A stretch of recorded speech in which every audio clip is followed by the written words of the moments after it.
Unit number 1 human organ system. Lecture number 3 पढ़ेंगे excretory system के बारे में। As a result of break down of various food items and other chemical components of the body nitrogenous waste matter is produced. वो कह रहे हैं कि जब हमारी बॉडी के अंदर फूड ब्रेक डाउन हो रहा है और जो डिफरेंट केमिकल कंपोनेंट्स हैं जब उनका ब्रेक डाउन हो रहा है तो उसके नतीजे में हमारी बॉडी के अंदर नाइट्रोजीनियस वेस्ट बन रहा है which must be immediately remove from the body. और वो क्या कह रहे हैं कि इस नाइट्रोजीनियस वेस्ट को ज़रूरी है कि जल्दी से जल्दी अपनी बॉडी से रिमूव कर दिया जाए क्योंकि हमारी बॉडी के लिए हार्मफुल है। Waste products in the body include the nitrogenous materials and other salt. वो कह रहे हैं वेस्ट प्रोडक्ट्स जो हमारी बॉडी के अंदर बन रहे हैं वो ज़्यादातर नाइट्रोजीनियस मटीरियल है और दूसरे सॉल्ट्स हैं। Accumulation of waste material in the body is dangerous and therefore must be removed from the body। वो कह रहे हैं accumulation का मतलब है जमा होना। हमारी बॉडी में जब वेस्ट मटेरियल एक्यूमुलेट हो रहा है, जमा हो रहा है, तो वो हमारी बॉडी के लिए डेंजरस है, इसलिए ज़रूरी है कि इसको हमारी बॉडी से रिमूव किया जाए। The removal of nitrogenous waste material from the body is called the excretion. वो कह रहे हैं कि नाइट्रोजीनियस वेस्ट मटेरियल का बॉडी से रिमूव करना, इसको हम क्या कह रहे हैं, एक्सक्रीशन कह रहे हैं। Nitrogenous material, extra water and salts are removed by the excretory system. वो कह रहे हैं कि जितना भी नाइट्रोजीनियस वेस्ट हमारी बॉडी में बन रहा है उसको, जो एक्स्ट्रा वाटर है उसको और जो सॉल्ट्स हैं उसको रिमूव करने के लिए हमारी बॉडी के अंदर एक्सक्रीटरी सिस्टम मौजूद है। Some extra salts are also remove through the skin during the perspiration. वो कह रहे हैं कि जो एक्स्ट्रा सॉल्ट्स हैं वो भी हमारी बॉडी के अंदर से रिमूव कैसे हो रहे हैं, जब हमें पसीना आता है, ठीक है, उसके थ्रू भी एक्स्ट्रा सॉल्ट्स रिमूव हो रहे हैं। Human excretory system consists of one pair of kidneys and associated structures, that is two ureters, a urinary bladder and a urethra। वो कह रहे हैं कि ह्यूमन बॉडी के अंदर पहले तो दो किडनीज मौजूद हैं और फिर एसोसिएटेड स्ट्रक्चर्स हैं, जिनमें कौन कौन से स्ट्रक्चर हैं, दो यूरेटर्स हैं, एक यूरिनरी ब्लैडर है और एक यूरेथ्रा प्रेजेंट है। इस डायग्राम में देखें तो ये चीज़ और क्लियर हो जाएगी। ये देखें राइट किडनी और लेफ़्ट किडनी, ठीक है, दो किडनीज प्रेजेंट हैं, दो किडनीज प्रेजेंट है मतलब एक पेयर ऑफ किडनीज प्रेजेंट है। ये जो दो ट्यूब लाइक स्ट्रक्चर्स हमें दिखाए हुए हैं ये क्या हैं, यूरेटर्स हैं। ये एक मस्कुलर बैग है, इसका क्या नाम है, यूरिनरी ब्लैडर। और ये जो है नीचे ये क्या है, यूरेथ्रा। अब हम पढ़ेंगे कि इन सारी चीज़ों का काम क्या है। Kidneys and associated structures. Human body has two dark brown bean-shaped kidneys in the abdominal region on one either side of the vertebral column। ठीक है, वो क्या कह रहे हैं कि ह्यूमन बॉडी के अंदर दो dark brown bean shaped kidneys present हैं, ठीक है, कलर क्या है, डार्क ब्राउन है और शेप कैसी है, बीन शेप्ड, ठीक है, और प्रेजेंट कहाँ पर हैं, एब्डोमिनल रीजन में। और दोनों प्रेजेंट कहाँ पर हैं, जो वर्टिब्रल कॉलम है, जो बैकबोन है, उसकी दोनों साइड्स पे किडनीज प्रेजेंट है। The right kidney is little lower than the left one. वो कह रहे हैं जो राइट वाली किडनी है वो थोड़ा सा नीचे है लेफ्ट वाली किडनी से। The outer surface of kidney is convex while the inner surface is concave. अब वो शेप बता रहे हैं कि जो आउटर सरफेस है वो कन्वेक्स है और जो इनर है वो कनकेव है। The following structures are attach with the kidneys. और वो कह रहे हैं किडनी के बारे में उन्होंने हमें सारा उसका स्ट्रक्चर बता दिया। वो कह रहे हैं कि ये कुछ और स्ट्रक्चर्स हैं वो किडनी के साथ अटैच हैं। वो कौन कौन से हैं, a tube which arises from each kidney and enter the urinary bladder is called ureter.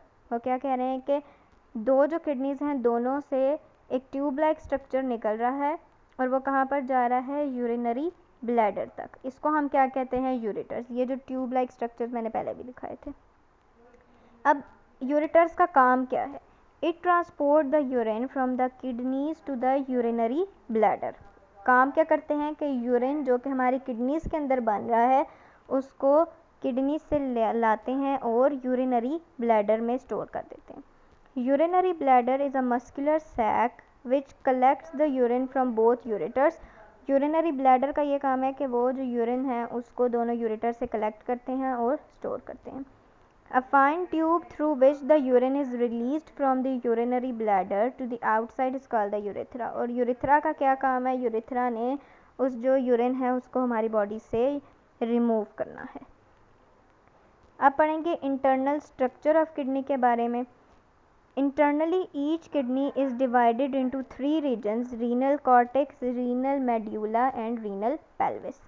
3 जो है रीजन्स में किडनी को डिवाइड किया गया है: renal cortex, renal medulla and renal pyramids. इस डायग्राम में देखें तो रीनल कॉर्टेक्स सबसे बाहर हमें नज़र आ रहा है। वो भी ये कह रहे हैं कि renal cortex is the outer most region. Kidney का जो आउटर मोस्ट रीजन है वो क्या है? Renal cortex. Renal medulla is the middle region. Renal medulla क्या है? मिडल रीजन है। Which is divided into the conical masses called the renal pyramids. अब वो क्या कह रहे हैं कि रीनल पायरामिड्स जो हैं वो रीनल मेड्यूला के अंदर मौजूद हैं। रीनल पायरामिड्स क्या हैं अब हम आगे जाके पढ़ेंगे कि रीनल पायरामिड्स क्या हैं। Renal pelvis is the inner area where the urine is drained. The urine from the renal pelvis moves into the ureters. वो क्या कह रहे हैं कि रीनल पेल्विस जो है ये बिल्कुल इनर वाला रीजन है और इसमें क्या होता है, इसमें यूरिन ड्रेन होता है, मतलब यहाँ पर आके जितना भी यूरिन है वो यहाँ पर आता है और उसके बाद जो है वो यूरेटर्स तक जाता है और फिर यूरेटर से आगे यूरिनरी ब्लैडर और फिर यूरेथ्रा से बॉडी से रिमूव हो जाता है। नेफ्रॉन, नेफ्रॉन जो है ये फंक्शनल यूनिट है किडनी का, मतलब नेफ्रॉन्स ही वो बेसिक पार्ट हैं जो किडनी को के फंक्शंस को परफॉर्म कर रहे हैं और इनका काम क्या है? इनका काम है यूरिन फॉर्मेशन। ठीक है, ये यूरिन बनाएंगे, वेस्ट को रिमूव करेंगे, हमारी जो वेस्ट है उसको बनाएंगे हमारी किडनीज में। Nephrons are the functional unit of the kidney. हमें पता है, मैंने अभी बताया कि नेफ्रॉन क्या है? हमारी फंक्शनल यूनिट है किडनी के। और नेफ्रॉन्स प्रेजेंट कहाँ हैं? नेफ्रॉन्स जो हैं वो रीनल पायरामिड्स में प्रेजेंट है।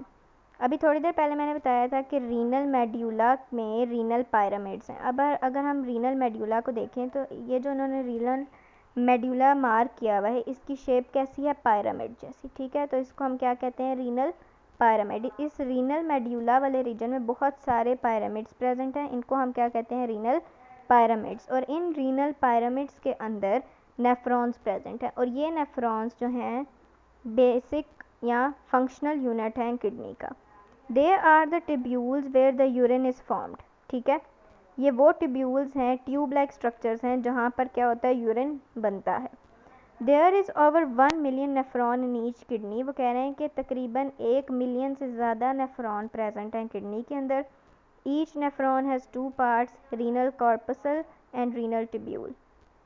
वो कह रहे हैं कि नेफ्रॉन के आगे से 2 पार्ट्स हैं, रीनल कॉर्पसल और रीनल ट्यूब्यूल। रीनल कॉर्पसल क्या है? रीनल कॉर्पसल जो है it is the first part of nephron. वो कह रहे हैं रीनल कॉर्पसल पहला पार्ट है नेफ्रॉन का। It consist of 2 structures, glomerulus and the Bowman's capsule. ठीक है, 2 स्ट्रक्चर्स हैं, इस डायग्राम में भी दे सकते हैं। ये जो स्ट्रक्चर है, सिर्फ ये एक जो स्ट्रक्चर है ये क्या है? रीनल कॉर्पसल है और इसके अंदर आगे से 2 स्ट्रक्चर्स प्रेजेंट हैं, एक है ग्लोमेरुलस और एक है Bowman's capsule. Glomerulus is a tuft of blood capillaries formed by the division and subdivision of small arteries and veins। वो कह रहे हैं glomerulus जो है वो tuft of capillaries मतलब बहुत सारी blood capillaries से मिलके बना हुआ है और वो blood capillaries कैसी हैं? वो डिवाइड हो रही हैं, छोटी छोटी और स्मॉल होती जा रही हैं वो आर्टरीज और वेन्स, और उन आर्टरीज और वेन्स ने डिवाइड हो के क्या बना दिया है? ग्लोमेरुलस बनाया है। Bowman's capsule is a cup-shaped structure enclosing the glomerulus। वो कह रहे हैं Bowman capsule का काम क्या है? Bowman's capsule ने जो है ग्लोमेरुलस को सराउंड किया हुआ है। ठीक है, यानी जो ग्लोमेरुलस है वो Bowman's capsule के अंदर प्रेजेंट है और Bowman's capsule और ग्लोमेरुलस को हम क्या कह रहे हैं? Renal corpuscle.